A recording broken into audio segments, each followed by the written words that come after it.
Hello and welcome to Election Exchange. I'm Parikshit Luthra. Election apathy or summer blues, the muted turnout across Lok Sabha seats that went to polls in Phase 2 could be something pollsters would be decoding over the next few days. There were also people who exercised their democratic right.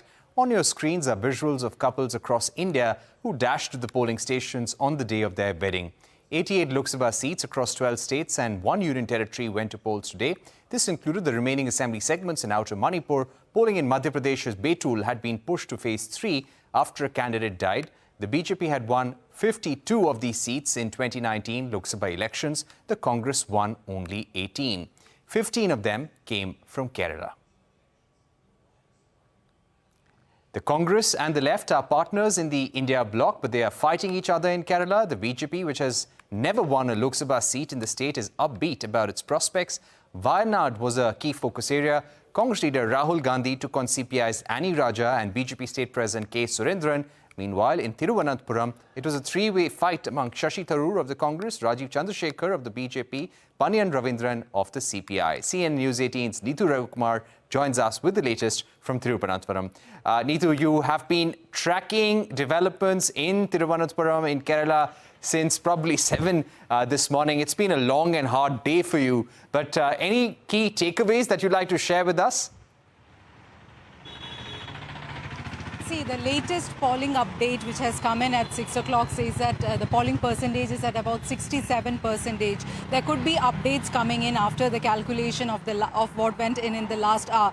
But if you look at it, I think it's similar like that of last time also. The polling percentage, it would come around that time. In the early morning, we thought that the polling percentage might increase because people had come out in large numbers. Even within the Thiruvananthapuram city constituency, we saw people coming out in large numbers early in the morning itself. There could be two reasons. The summer heat, it looks like that is one of the major reasons, because in the afternoon time, the crowds were a bit less. Now, if you look at Thiruvananthapuram, it's a constituency which has a three-cornered fight between Shashi Tharoor, the sitting MP, Rajiv Chandrasekhar of the BJP, and CPI's Panniyan Ravindran. It was one of the most interesting fights in the state of Kerala, and it's also the seat where the BJP had high hopes, because it was a seat in which they came second in 2014 and 2019. So that is something which they hope, and that is why they had put in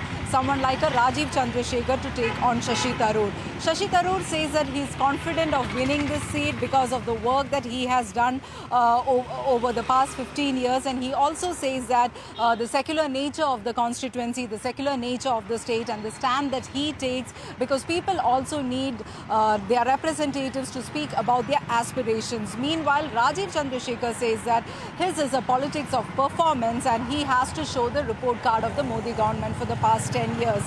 During campaign, it was pitched that if Rajiv Chandrasekhar wins, that he will be a union minister, so the constituency and the state will have more to look out for. Another interesting fight was in Artingal constituency, where MOSV Muralidharan was pitted against sitting MP Sathya Prakash and CPM's MLA V. Joy. Wayanad is again a constituency where Rahul Gandhi has been contesting, CPI's Annie Raja contesting there, and BJP State President K. Surendran.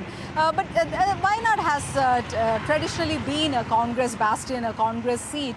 So if at all the margins might come down, but it's definitely going the Congress way. At least in 6 seats, the BJP had high hopes, but this is a state where of the 20 Lok Sabha constituencies, 19 is with the Congress-led UDF and 1 with the LDF. Among the issues, CAA, Manipur, inflation, price rise, corruption against the state and the central government, these were all issues. Development, a major plank in Kerala. All right, Neetu Ravikumar, thank you very much for joining us on the program. Let me now go across to Sathya Prakash of the Congress, Vishwas Pathak of the BJP, CPI leader Dinesh Varshney. We're also joined by MGRadhakrishnan, a senior journalist. Mr. Radhakrishnan, if I can come to you first, your views on the election gone by in Kerala.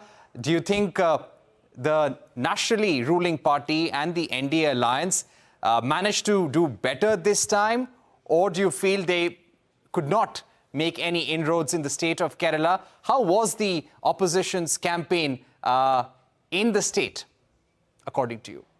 Yeah, well, Parikshit, Kerala, the Lok Sabha elections in Kerala in the past has never attracted the kind of national attention that it has this time, because this is of extremely critical significance and importance to all the three national parties, that is the BJP, the Congress, and also the CPIM. To the BJP, because Kerala has always remained completely inaccessible to them in terms of electorally speaking. And so for this, so they have been concentrating the South in general and Kerala in particular, because it has become a completely, even a prestige issue, because that was the reason why Prime Minister Narendra Modi, visited Kerala at least 6 times in the last 4 months, which is unprecedented. And so it's very important for them. And Congress, because as it was mentioned earlier, that Kerala is a state where it got the maximum number of seats in last time in 2019, 15 seats and plus 4 for its allies. So for them to catch Kerala, to maximize its seats from Kerala is of extremely important concern for the Congress. And for the CPIM also, this is because this is the last red bastion of India. And so since they have lost both Bengal and Tripura, it is to remain relevant in national politics. It has to sort of perform better in Kerala, and they have also, it's an existential election, because their national party status is at stake now.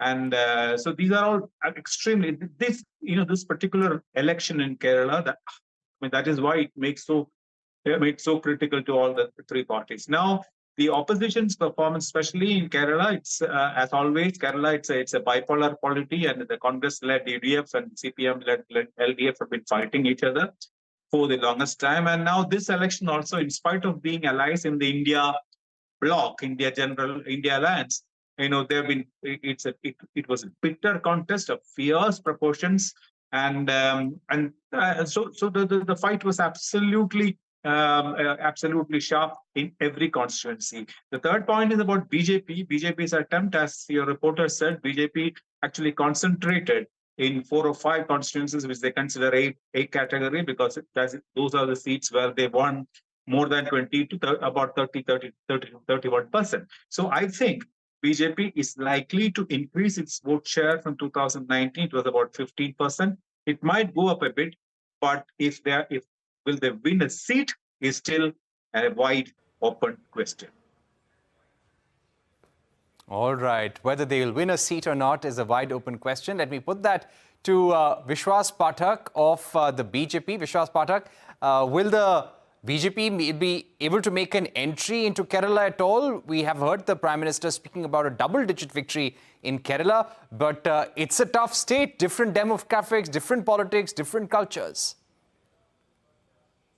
We understood what is the culture and what is the politics of Kerala. In Kerala, there is always face-off between Congress and CPI. In state, they do dosti, that is friendship, but at central level in Delhi, they do kusti, they play kusti, they fight with each other. So public in Kerala is fed up of this kind of dual kind of approach of both the parties. They are in search of some force which will really give proper development. It seems that the people of Kerala are used to this. No, people of Kerala are also watching what other states are benefiting from. Mr. Narendra Modi has been playing the politics of development. And in case of development, we do not think of religion, caste and anything. Our vote bank is beneficiary. Antyodaya, the last person who needs support is being given support. Be it Ujala gas, be it electricity, be it Nal Se Jal, means water connection at home, food grains, then insurance coverage, health insurance, many other things. So we are not discriminating anything. So state of Kerala, people are now watching what is happening in Madhya Pradesh, what is happening in Maharashtra, what is happening in Rajasthan. Wherever BJP ruled state is there, And with this double engine ki sarkar, people are ultimately benefited. And we have been concentrating in Kerala for last 10 years, and we will reap the benefits this time. And our vote share will go up, we'll make inroads, and we will have double-digit member of parliaments from Kerala. Right. Let me also go across to Mr. Sathya Prakash of the Congress Party. Mr. Prakash, would you agree that when it comes to defending seats like Wayanad, where Rahul Gandhi is contesting from, or even Thiruvananthapuram, where you have Shashi Tharoor, it's going to be tough for the Congress Party? See, Parikshit, the writing on the wall is clear. God's own country is going the Congress way.